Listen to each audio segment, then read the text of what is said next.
앞서 이렇게 뉴욕 증시가 하락한 건 월가에서 미국 주식의 거품을 경고하고 나섰기 때문입니다. 10에서 20%의 조정 가능성이 제기됐는데 발언의 자세한 맥락 짚어보겠습니다. 김환진 기자. 네, 김한진입니다. 네, 일단 이 발언 누가 한 발언입니까? 네, 골드만삭스와 모건 스탠리의 CEO들입니다. 두 사람은 어제 홍콩에서 열린 글로벌 금융 리더 투자 서밋에서 최근 증시 상승에 대한 경계심을 강조했는데요. 먼저 데이비드 솔로몬 골드만삭스 CEO는 기술주 밸류에이션은 이미 포화 상태라며 AI 관련 기업들에 대한 투자 과열을 지적했습니다. 그러면서 앞으로 1, 2년 내에 주식시장이 10에서 20%의 조정을 겪을 것이라고 말했습니다. 테드픽 모건 스탠리 CEO도 물가와 금리, 무역 정책, 그리고 5주째 이어지는 셧다운에 대한 불확실성에도 시장이 지나치게 낙관적이라며 거시경제 충격이 아닌 자연스러운 흐름에서 10에서 15%의 조정이 발생할 수 있다고 전망했습니다. 다만 이 같은 조정은 시장의 건강함을 보여주는 신호로 오히려 긍정적일 수 있다고 강조했습니다. 네, 다만 최근에 AI가 주도했던 증시의 상승세가 과거의 버블을 연상케 한다는 목소리도 있죠. 네, 최근 AI 관련 투자 열풍이 1990년대 말 닷컴 버블을 연상시킨다는 지적이 나오는데요. 당시 투기적 투자로 치솟았던 기술주가 2000년 들어 무너지면서 수조 달러의 시가총액이 증발했었죠. 지난 2008년 금융위기 직전 미국 주택시장 붕괴를 예견하면서 주가 하락에 베팅했던 헤지펀드 매니저 마이클 버리는 최근 상황을 그때와 비슷하다고 보고 우리는 가끔 버블을 본다는 글을 올리기도 했는데요. 실제로 최근 팔란티어 주식에 대해 대규모 공매도 포지션을 취했다는 소식이 전해지면서 AI 거품 우려가 커졌습니다.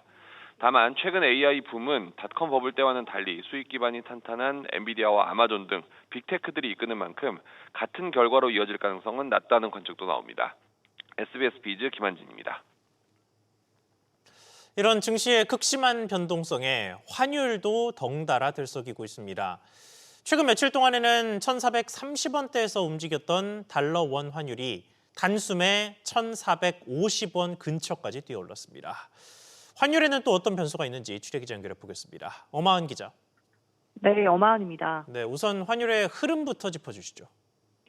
오늘 달러원 환율은 어제보다 5원 60전 오른 1,443원 50전으로 출발한 뒤 장중 1,449원대까지 상승했습니다. 장중 고가 기준으로 보면 지난 4월 11일 이후 약 7개월 만에 가장 높은 수준입니다. 환율은 오전 11시 20분 기준 1,448원대에 거래되고 있습니다.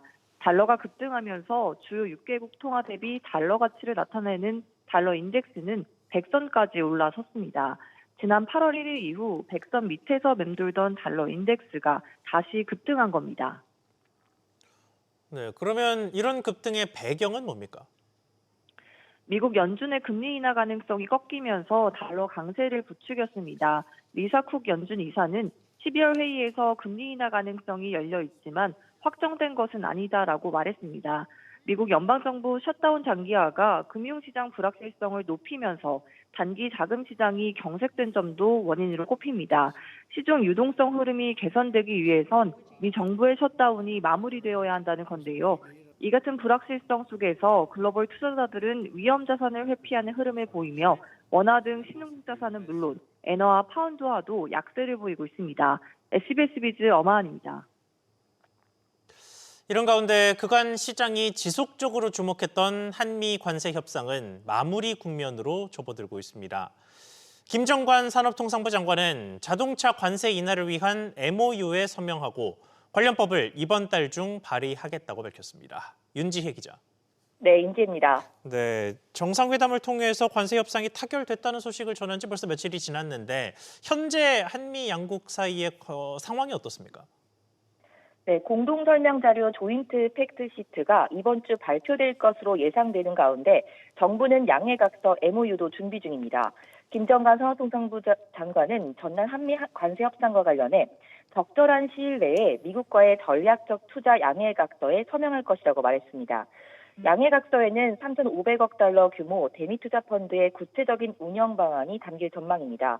김 장관은 기재부와 공동으로 11월 중 MOU 이행을 위한 기금 조정 법안 발의를 추진하겠다고 밝혔습니다.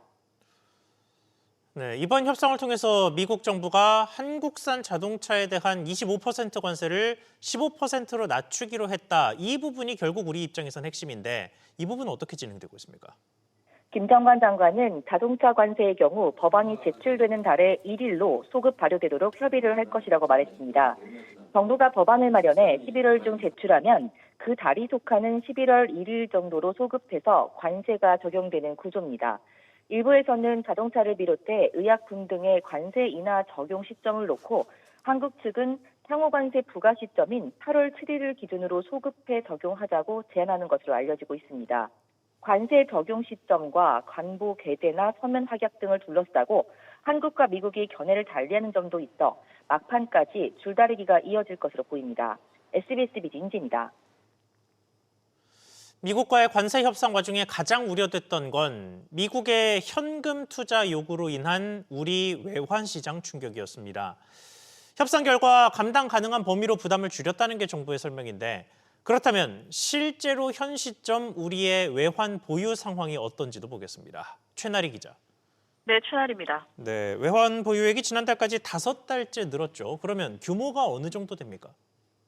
네, 10월 말 기준 우리나라 외환 보유액은 4,288억 달러로 2년 9개월 만에 최대 규모입니다. 8월 말보다 68억 달러 늘었습니다. 올 초 4,100억 달러를 밑돌며 5월에는 최소 수준까지 떨어졌지만 5달째 증가세를 유지하며 다시 세계 순위 9위에 올랐습니다. 하는 관계자는 운용 수익이 증가했고 외평채를 신규 발행했다고 증가 배경을 설명했습니다.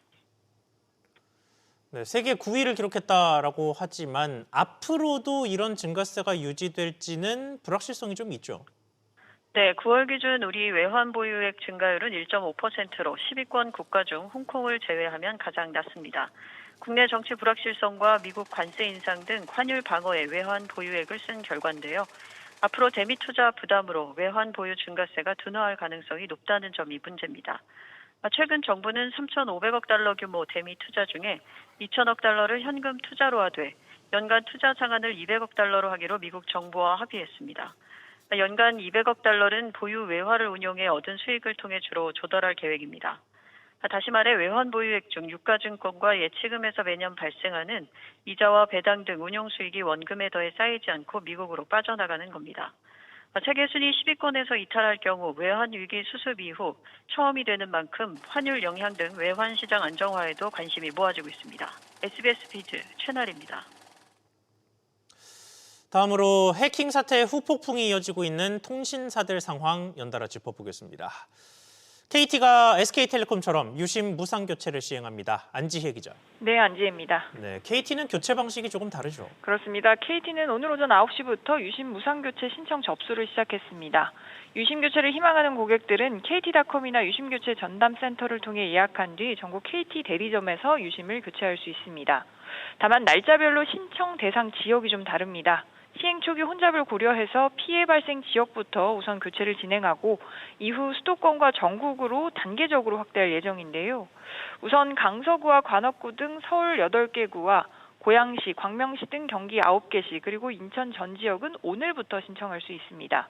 이외 수도권과 강원 전 지역은 오는 19일부터 전국적으로는 다음 달 3일부터 신청할 수 있습니다. 대리점 방문이 어려운 고객을 위해서는 오는 11일부터 택배 배송을 통한 셀프 개통 서비스도 운영합니다. 또 KT망을 이용하는 알뜰폰 고객도 유심 무료 교체 대상인데 구체적인 일정과 방법은 각 알뜰폰 사업자를 통해서 향후 안내될 예정입니다. 네, 사실 유심 교체보다도 고객들 관심이 더 큰 해지 위약금 면제 여부는 아직 결정이 안 났죠. 네, 아직 미정입니다. 개인정보 유출을 우려해서 다른 통신사로 갈아탄 가입자에 대한 위약금 면제 여부는 어제 이사회 안건으로 상정되지 않았습니다. 사퇴 의사를 밝힌 KT 김영석 대표는 지난달 국정감사에서 위약금 면제와 관련해 정부 조사 결과가 나온 뒤 피해 내용을 종합적으로 고려해야 한다고 밝힌 바 있는데요. KT는 민관 합동조사 결과와 이사회 논의 등을 거쳐서 결정할 예정이라고 추가적으로 밝혔습니다. SBS 비즈 안지혜입니다. 유심 교체와 위약금 면제를 앞서 시행했던 SK텔레콤이 소비자에게 인당 30만 원을 배상하라는 조정 결과를 받아들였다는 소식 앞서 전해드렸습니다.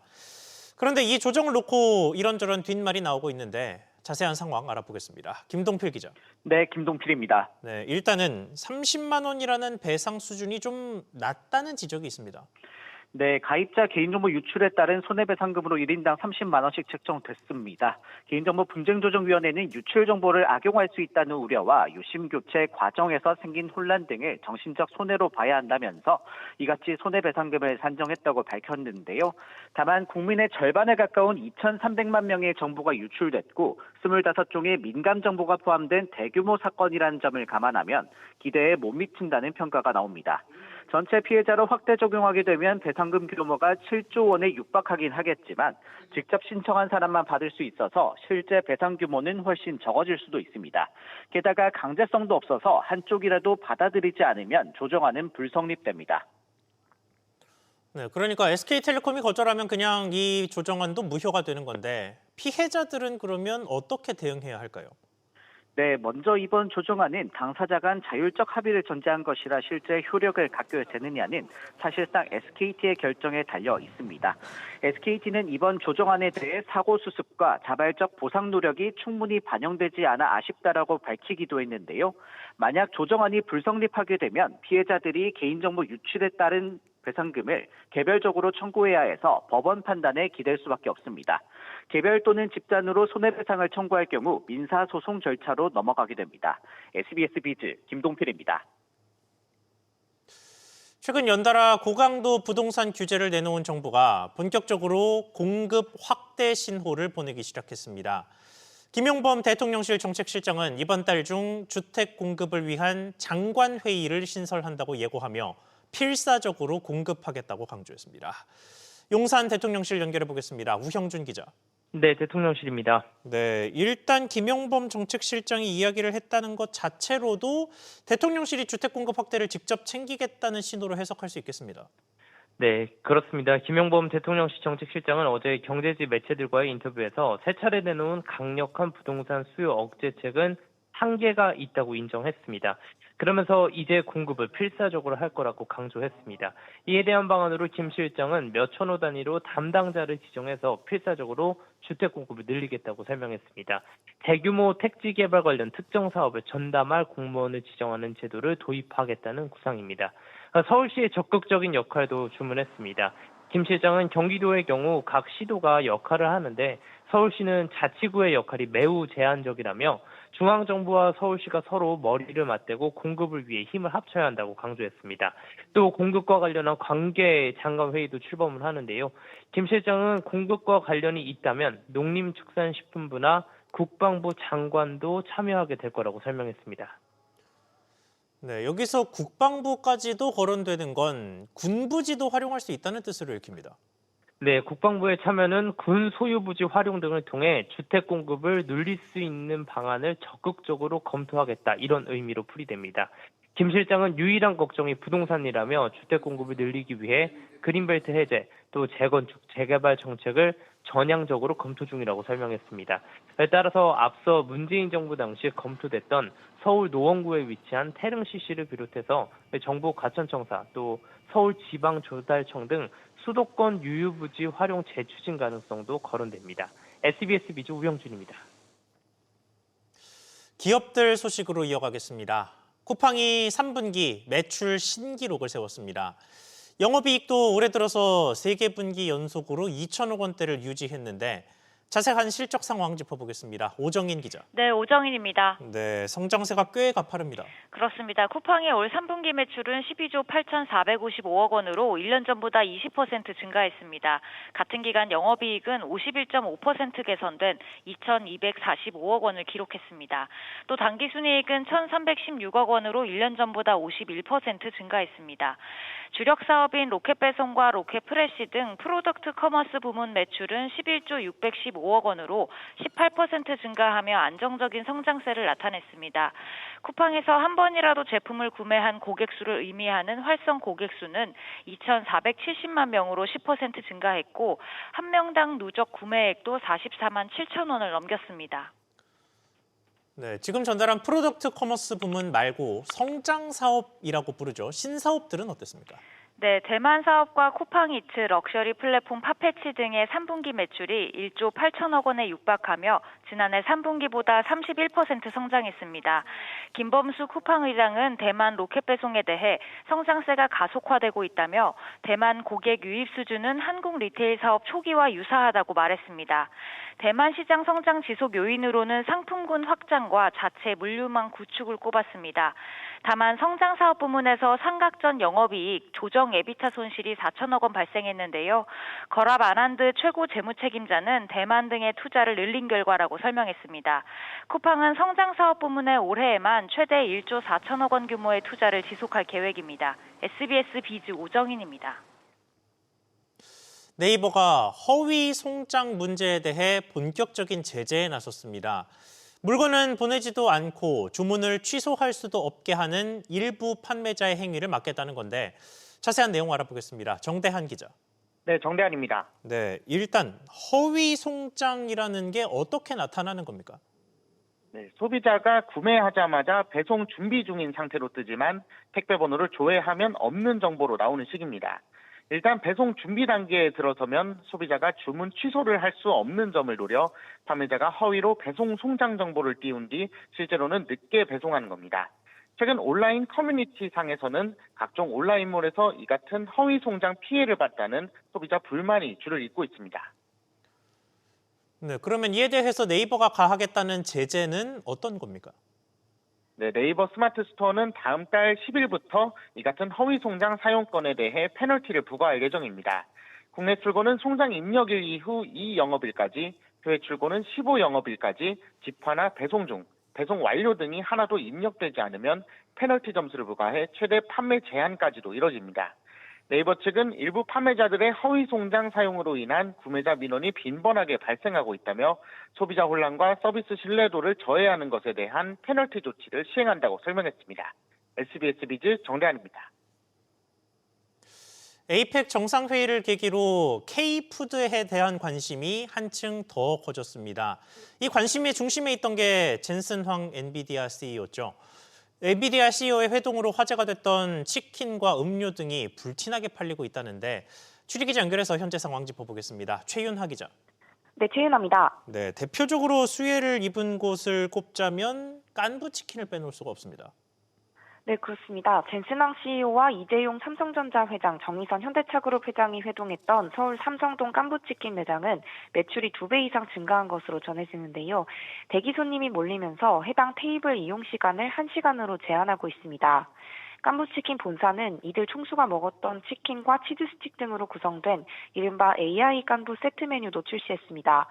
깐부치킨에 대한 갑작스러운 관심에 재료 수급에 비상이 걸리면서 전국 직영점들이 일시적으로 영업을 중단한 상황입니다.